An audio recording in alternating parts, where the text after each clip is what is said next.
back again at the community dialogue on Kristina reports. And you know, we've been tracking a particular issue, the blockade of the Nigeria LNG Train 7 project site by some youth groups some days ago. Now, at the core of the issues they're agitating for is employment, and we deemed it very important to bring into the studio the agency, the institution in Bonny Kingdom, in Bonny local government area of Rivers State, that manages employment within this environment, the Bonny Integrated Recruitment Center.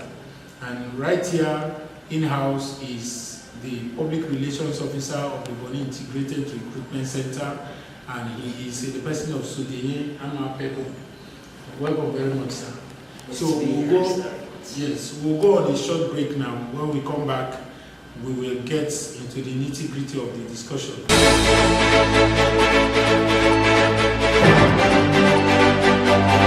Okay, welcome back. Like I said, we are here to talk about employment because the youths in the agitation were always mentioning employment quota, employment this, employment that. So we decided, let's the manager of employment in Bonny local government come and talk to us. So once again, Mr. Sodienye Pepple, you're very much welcome. Now let's even begin to review what happened when you guys at the BIRC, got wind of the protests and all of that. How did you receive that news? Well, it's okay. The BYF, under the leadership of Anthony Banigo, they are independent creation of themselves to take decisions and engage in their activities as they wish. They don't take permission from BIRC, although at several occasions we consult, our office will consult, and they consult that has to do with employment. So it's no bad feeling, there's no interference in their business. It's their business. When we get involved when it concerns employment, if they are agitating for improved employment quotas from the companies, they welcome to it. This is what I picked out, and it has to do with employment that concerns us, and this is where we get interested. Okay, fine. You talked about welcome development. But let's even look at if the system is being properly managed, will the youth want to go out there and begin to shut down that kind of massive project site? When you say properly managed, what is it? The BIRC properly managed, or the sites properly managed, or the employment quota system properly managed? The BIRC manages the whole employment system. Within our system, yes. I can tell you 100% employment is managed. But let's even look at what the issues are. The issues are companies trying to cut quotas. This employment quota has been established. We're working within that framework. And when it comes to our office, we implement it to the letter. The 60-40, 80-20, and 100%. Now, the problem is companies trying to be smart, companies trying to cut quotas, cut corners, sorry. Right? This is the issue. And I can tell you, in every leadership, every administration has its own challenges. All right? Even if we have done everything well at managing the employment, new issues pop up. And the issues we are looking at now is companies trying to cut corners. We have examples. We see them doing medicals. We see them trying to sneak in people. I'm not sure there's anything anybody can do to stop people sneaking people. The framework, we're working with it. We are implementing it because at the end of the day, they bring them for clearances and we refuse to clear them because the quotas are not balanced. So in this case, it's a recurring decimal of companies trying to sneak people, trying to cut corners. This is what it is. And this is why at some point, and at every point, I applaud this BYF because they've been working very well. They catch people, they see people, they bring them to the public notice, and we handle and we discipline and we punish as the case may be. Okay, talking about the companies, cutting corners, trying to undermine the protocols that the BIRC has set.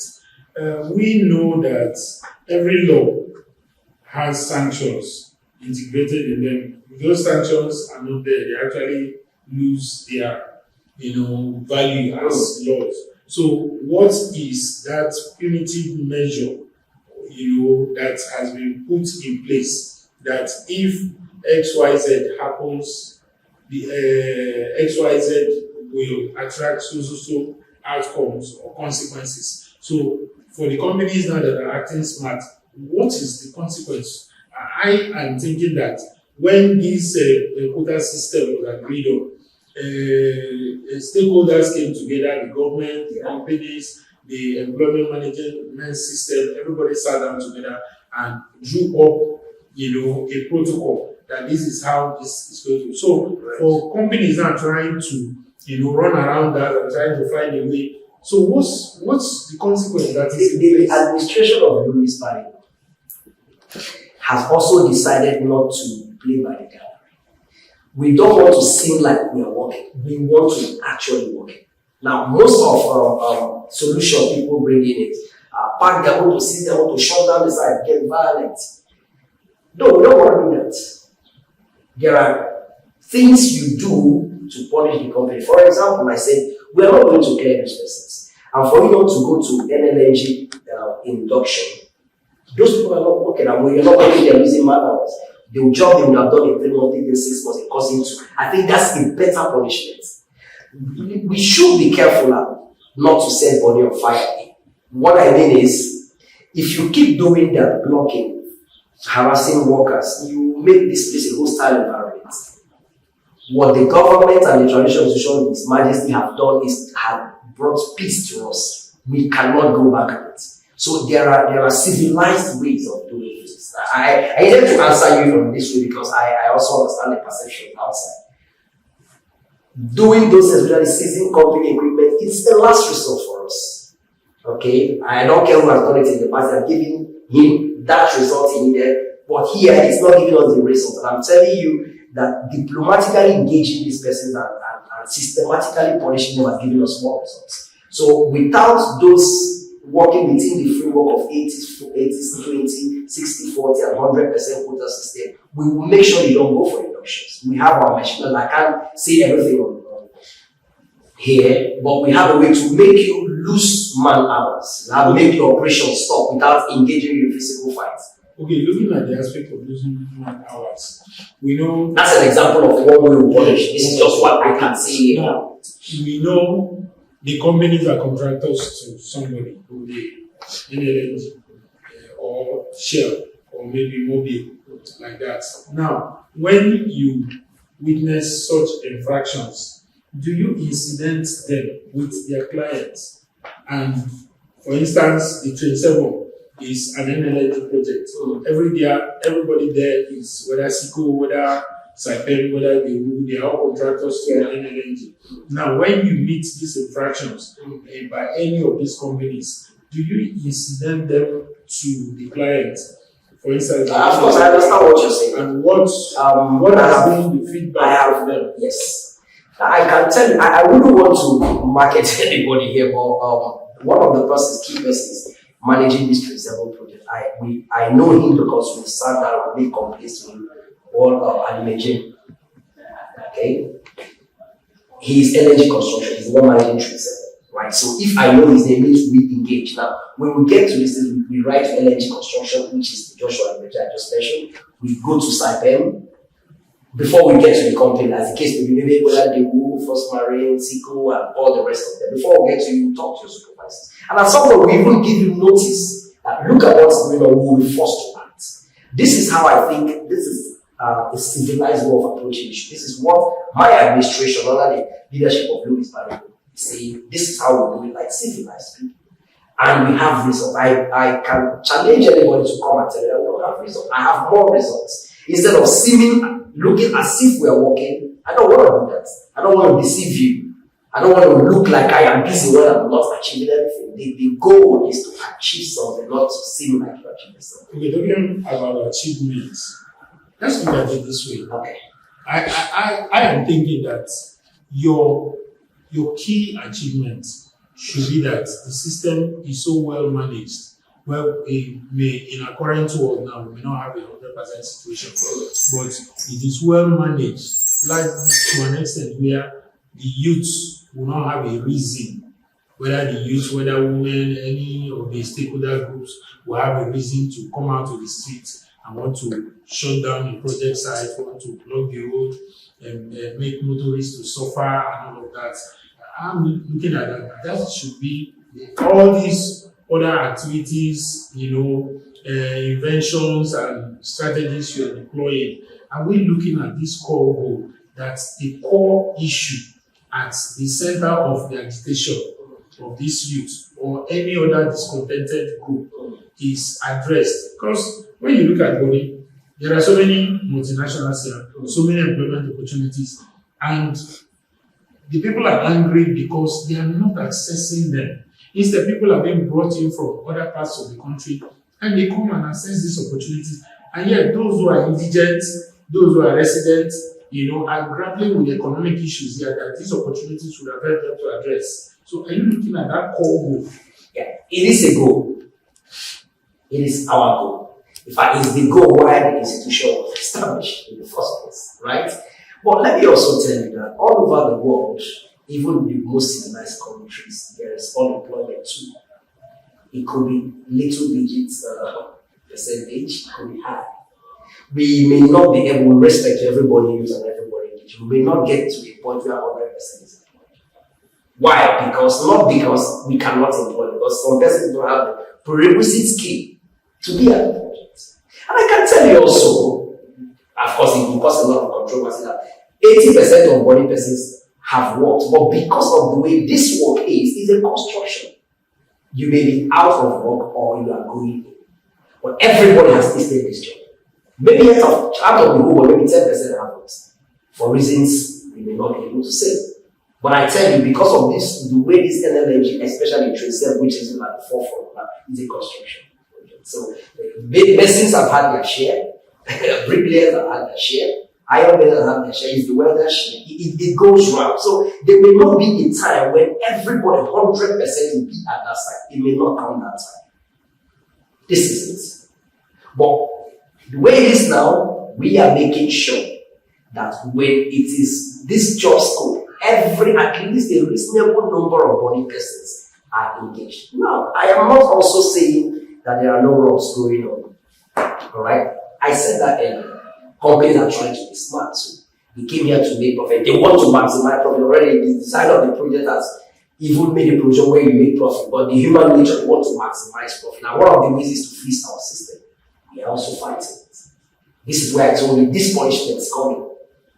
Okay, now let's look at another dimension to this. Now, sometimes even in this blockade, both the IYC and the DY flag issues of, capacity development. Like you've noticed, you've just referenced it, that sometimes people have worked train 1, base project, train 1, train 2, down to train 6, or coming to train 7. Because train 7 is technologically driven at a higher level than train 1 to 6. Some people may not be able to key in. Now, we also know, it's on record, that the NLNG sponsored several people to Spain, to different places, to go and get the requisite training pre the train 7 project. Now, to what extent are these companies being compelled to bring in that human capacity development component into their engagements, either CSRO or which is a requirement of the law by the way? Can I at least say I don't know if I don't know? Yes. This is what it is. I don't know. I don't know about this. But as a BLROC, come asking questions. Well, what I think is I will deal with what I know as for when I am in office. That is why I'm aligning myself with the agitation of UIF for the provision made for Trade 7 to train. This is my interest. Because when I said about prerequisite skills, how do we get these prerequisites if they are not trained? Yes. I think it has even become necessary for SIPEN and the NLNG to know. Because it's even getting late. The training I'm talking about is getting late because if they start training, let's say today, finish the training, is the project still remaining? The project is going, it's moving fine. I may not be able to tell you how many percent. Okay, talking about the project almost gone. Now it is clear with the installation of the cryogenic equipment and all of that. It's clear that what we are calling train 7 is actually train 7 and train 8. I'm not that technological savvy. Finance and banking, hello, but I know. So as the DIRC looked at that aspect of it, that the employment you are sourcing, you're managing, is supposed to be for train 7. But from all available information, 2 projects are going. And you are alleging that I don't know. Well, I don't know. Maybe I'll find out. Around the project site, I've seen things happening. Okay. You get. I'm here to speak for the company. No, I am not here to defend the company. You are not speaking for the company. I don't have that information. If 27 and 28 are already simultaneously. We're looking at the employment you're managing. Okay.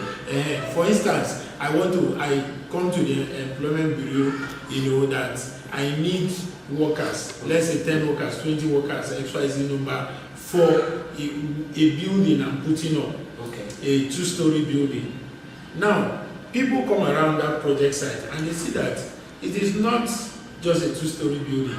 There are maybe 3 other buildings. Now, does the DIRC begin to inquire, ask questions, what's going on? If that exists, our questions will be for a 3-story building, like 3 buildings. We are anticipating if one building will take 400 workers, we are anticipating 1,200 workers to take from us to empower people. That should be our concern. Yes. The employment. But now, have you found out the manpower that 1 train requires? We'll make that argument if 1 train requires 4,000 workers and they're needing 8,000 workers. Okay, but don't you think this sneaking in of people from everywhere is actually to close that gap? Yes, maybe. This is why I'm happy with catching them. This is why I'm happy with disciplining them. This is why I'm happy with not signing their request for clearance. Okay, this is why I'm happy about stopping them from going for inductions. Okay, now, there have been these issues of intimidation, harassment, at the work sites. And from what we have gathered, in certain situations, the BIRC has tried to intervene, sit with the workers, sit with the company management and all of that. So, we want to know, what's the statistics? My personal opinion about intimidation. In sympathy with my brothers, I cannot usurp another person's job. BIRC is recruitment. Now, I could be on a consultation basis to help a situation which another institution or agency sadly was the law of dealing with intimidation. I can assist, but it's not my core job. So you're saying intervening in the areas of intimidation, harassment, molestation is not part of the mandate of the BIRC? No, it is not. It is not. Yeah, there is union. There are pressure groups involved. Let me give you an instance. If the Anthony Banigo led BYF said, look, we have this problem, this intimidation, this man has to go, I will liaise with him. I can say, if the company comes to me for service, I can say, no, go and settle with BYF. My job is recruitment. Our job is recruitment. We also assist on all those, but not our direct mandate.